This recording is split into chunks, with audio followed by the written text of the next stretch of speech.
ನಮಸ್ತೆ ಫ್ರೆಂಡ್ಸ್, ಎಲ್ಲರೂ ಹೇಗಿದ್ದೀರಾ? ಎಲ್ಲರೂ ಚೆನ್ನಾಗಿದ್ದೀರಾ ಅಂತ ಭಾವಿಸ್ತಾ ಇದ್ದೀನಿ. ಫ್ರೆಂಡ್ಸ್, ಇವತ್ತು ಈರುಳ್ಳಿ ದೋಸೆ ಮತ್ತು ಆಲೂಗಡ್ಡೆ ಬದನೆಕಾಯಿ ಒಂದು ಸಾಗು ಮಾಡೋಣ ಅಂತ ಮಾಡ್ತಾಯಿದ್ದೀನಿ ನೋಡಿ ಫ್ರೆಂಡ್ಸ್. ಸಾಗುಗೆ ಟೊಮೆಟೊ, ಈರುಳ್ಳಿ, ಕರಿಬೇವು ಮತ್ತು ಕಡಲೆ ಹಿಟ್ಟು, ಸಾಂಬಾರು ಪುಡಿ, ಉಪ್ಪು, ಒಂದು ಆಲೂಗಡ್ಡೆ ಮತ್ತು ಬದನೆಕಾಯಿ ಸಣ್ಣಕ್ಕೆ ಹೆಚ್ಚಿಟ್ಕೋಬೇಕು ಫ್ರೆಂಡ್ಸ್, ನೀರಲ್ಲಿ ಹಾಕಿಟ್ಕೋಬೇಕು. ಮತ್ತು ಒಂದು ಕುಕ್ಕರ್ ಇಟ್ಕೊಂಡು ಎಣ್ಣೆ ಹಾಕ್ಕೊಂಡು ಸಾಸಿವೆ, ಕರಿಬೇವು, ಈರುಳ್ಳಿ, ಟೊಮೆಟೊ ಎಲ್ಲ ಹಾಕ್ಕೊಂಡು ಚೆನ್ನಾಗಿ ಅದು ಬೇಯೋ ತನಕ ಬೇಯಿಸ್ಕೊಂಡು ಫ್ರೆಂಡ್ಸ್, ಆಮೇಲೆ ತೊಳೆದಿಟ್ಕೊಂಡು ತರಕಾರಿನ ಹಾಕ್ಕೋಬೇಕು ಫ್ರೆಂಡ್ಸ್.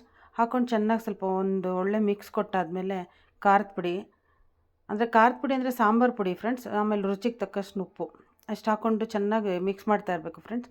ಅದಾದಮೇಲೆ ಸ್ವಲ್ಪ ನಿಮ್ಗೆ ಎಷ್ಟು ಬೇಕೋ ಅಷ್ಟು ನೀರು ಹಾಕ್ಕೋಬೇಕು. ಒಂದು ಒಂದು ಒಂದು ದೊಡ್ಡ ಗ್ಲಾಸಲ್ಲಿ 1 ಗ್ಲಾಸ್ ಹಾಕ್ಕೊಂಡ್ರೆ ಸಾಕು ಫ್ರೆಂಡ್ಸ್. ಇಷ್ಟು ಕುದೀತಾ ಇದ್ದಾಗ 2 ವಿಜಿಲ್ ತರಿಸ್ಕೋಬೇಕು ಫ್ರೆಂಡ್ಸ್. ಆಮೇಲೆ ಒಂದು ಸ್ಪೂನಷ್ಟು ಹುರ್ಗಡ್ಲೆ ಪೌಡ್ರ್ ಮಾಡಿ ಇಟ್ಕೊಂಡಿದ್ದು ಅದನ್ನು ನೀರಿಗೆ ಹಾಕಿ ಚೆನ್ನಾಗಿ ಮಿಕ್ಸ್ ಮಾಡಿಕೊಂಡು ಕುಕ್ಕರ್ ಕೂಲ್ ಆದಮೇಲೆ ಅದನ್ನು ಮತ್ತೆ ಕುಕ್ಕರ್ಗೆ ಹಾಕಿ ತಿರುಗಿಸ್ಬೇಕು ಫ್ರೆಂಡ್ಸ್.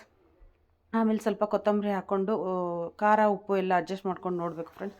ನೋಡಿ ಫ್ರೆಂಡ್ಸ್, ಬಾಣಲಿ ಒಂದು ತವ ಇಟ್ಕೊಂಡು ಈರುಳ್ಳಿ ದೋಸೆ ಮಾಡಿದ್ದೀನಿ ಫ್ರೆಂಡ್ಸ್. ಈರುಳ್ಳಿ ದೋಸೆಗೆ ಹಿಟ್ಟಿಗೆ ಈರುಳ್ಳಿ, ಹಸಿಮೆಣಸಿನ್ಕಾಯಿ, ಕೊತ್ತಂಬರಿ ಸೊಪ್ಪು, ಜೀರಿಗೆ ಮತ್ತು ಬಿಳಿ ಎಳ್ಳು ಎಲ್ಲ ಹಾಕ್ಕೊಂಡಿದ್ದೀನಿ ಫ್ರೆಂಡ್ಸ್.